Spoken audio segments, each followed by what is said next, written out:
বাংলাদেশে মাথাপিছু পেঁয়াজের ব্যবহার বেড়েছে পেঁয়াজ উৎপাদনও, কিন্তু তারপরও বাংলাদেশকে পেঁয়াজ আমদানি করতে হয়।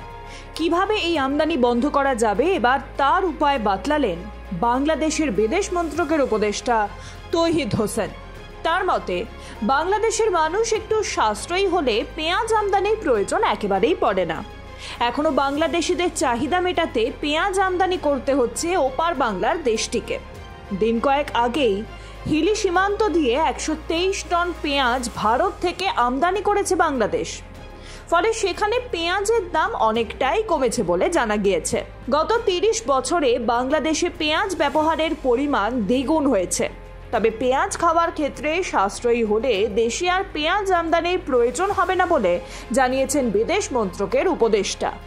তার এই মন্তব্য ঘিরে সোশ্যাল মিডিয়াতে সমালোচনার বন্যা বয়ে গিয়েছে। ব্যবসায়ীরা জানান, বাংলাদেশে আলু পেঁয়াজের দাম ভারত থেকে আমদানির উপর নির্ভর করে।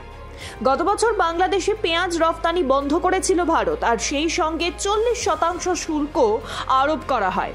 এখন রফতানি নীতি শিথিল করেছে ভারত, এমনকি যে শুল্ক ছিল তাও কমানো হয়েছে। অন্যদিকে দুর্গাপুজোয় প্রতি বছরই বাংলাদেশ থেকে ভারতে আসে পদ্মার ইলিশ। উপহার হিসেবে সেই ইলিশ পাঠায় বাংলাদেশ সরকার। শেখ হাসিনা সরকারের সময় নিয়ম করে পুজোয় ইলিশ এলেও এবছর তা আদৌ আসবে কিনা তা নিয়ে ধন্দ ছিল বাংলার মৎস্য ব্যবসায়ী সংগঠনগুলির।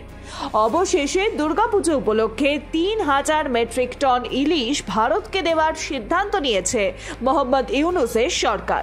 চলতি বছর বাংলাদেশের রাজনৈতিক পালাবদলের পর অন্তর্বর্তী সরকারের হাতে দেশের শাসন যাওয়ায় ফিশ ইম্পোর্টার্স অ্যাসোসিয়েশনও নিশ্চিত ছিল না যে এবার ইলিশ আসবে কিনা।